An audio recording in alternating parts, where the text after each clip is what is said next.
ଚିକି ଆଜି ସବୁ ଅପେକ୍ଷାର ଅନ୍ତ ଘଟାଇ ଆଜି ରୁହି ପେଟରେ ଛୁରୀ ଭୁସି ତାକୁ ମାରି ଦେଇଛି। ଆଉ ଏସବୁ ଦେଖି ନେଇଛନ୍ତି ଜେଜେମା। ତେବେ ଦର୍ଶକ ବନ୍ଧୁ, ଆଜି ଆପଣମାନେ ତୋରି ପାଇଁ ତୋ ପାଇଁ ସିରିଏଲ ଏକ ଜବରଦସ୍ତ ନୂଆ ଟ୍ୱିଷ୍ଟ ଦେଖିବା ପାଇଁ ପାଇବେ।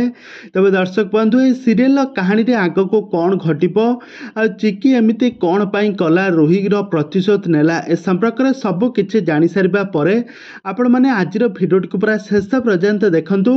ଆଉ ଏହା ପୂର୍ବରୁ ଯଦି ଆପଣମାନେ ଆମ ଚ୍ୟାନେଲକୁ ସବସ୍କ୍ରାଇବ୍ କରିନାହାନ୍ତି ତାହେଲେ ସବସ୍କ୍ରାଇବ୍ କରି ପାଖରେ ଥିବା ବେଲ୍ ଆଇକନକୁ ଦବାଇ ଦିଅନ୍ତୁ। ଦର୍ଶକ ବନ୍ଧୁ, ଆଜି ଆପଣମାନେ ତୋରି ପାଇଁ ତୋ ପାଇଁ ସିରିଏଲ ଦେଖିବା ପାଇଁ ପାଇବେ ଜବରଦସ୍ତ ଏପିସୋଡ଼। ଆଜି ରୁହି ତାର ବହୁତ ଖୁସି ଥିବ, କାହିଁକି ନା ଚିକିର ମୃତ୍ୟୁ ସରିଯାଇଛି, ତା ରାସ୍ତାରୁ ସବୁଦିନ ପାଇଁ କଣ୍ଟା ହଟିଯାଇଛି। ରାମଙ୍କ ଠାରୁ ଆଉ ତାକୁ କେହି ବି ଅଲଗା କରିପାରିବେ ନାହିଁ, ଏମିତି ପାଇଁ ସେ ବହୁତ ଖୁସି ଥିବ। ରୁହି ତା ରୁମ୍ରେ ଥିବ, ଅଧା ରାତିରେ ସେ ବହୁତ ଖୁସି ଥିବ, ଗୀତ ଶୁଣୁଥିବ। କିନ୍ତୁ ହଠାତ୍ ଅଧା ରାତିରେ ଚିକି ଆସି ସେଠାରେ ରକ୍ତାକ୍ତ ଅବସ୍ଥାରେ ଚିକି ଆସି ସେଠାରେ ପହଞ୍ଚିଯିବ।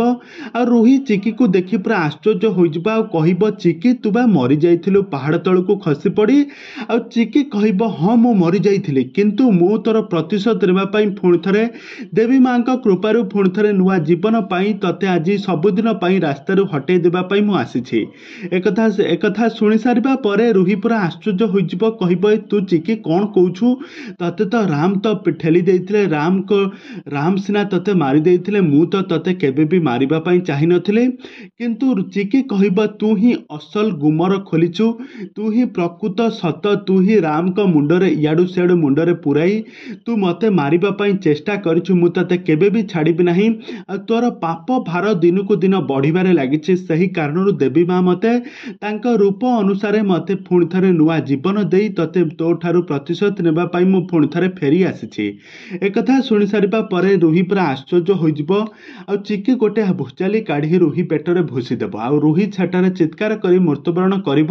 କିନ୍ତୁ ଏକଥା କବାଟ କଣରେ ଦେଖି ନେଇଥିବେ ଜେଜେମା। ତ ଜେଜେମା ଏସବୁ ଦେଖି ସାରିବା ପରେ ଏବେ ସିରିଏଲର କାହାଣୀରେ ଏବେ କ'ଣ ଆସିବ ନୂଆ ଟ୍ୱିଷ୍ଟ, ଜେଜେମା ସବୁ ସତ କଥା ଯେତେବେଳେ ନିଜ ଆଖିରେ ଦେଖିବେ, ଏବେ ଜେଜେମାଙ୍କର ଏବେ ନିଷ୍ପତ୍ତି ଏବେ କ'ଣ ନେବେ, ଆପଣମାନଙ୍କର ମତାମତ ନିହାତି ଭାବେ କମେଣ୍ଟ ବକ୍ସରେ କମେଣ୍ଟ କରନ୍ତୁ।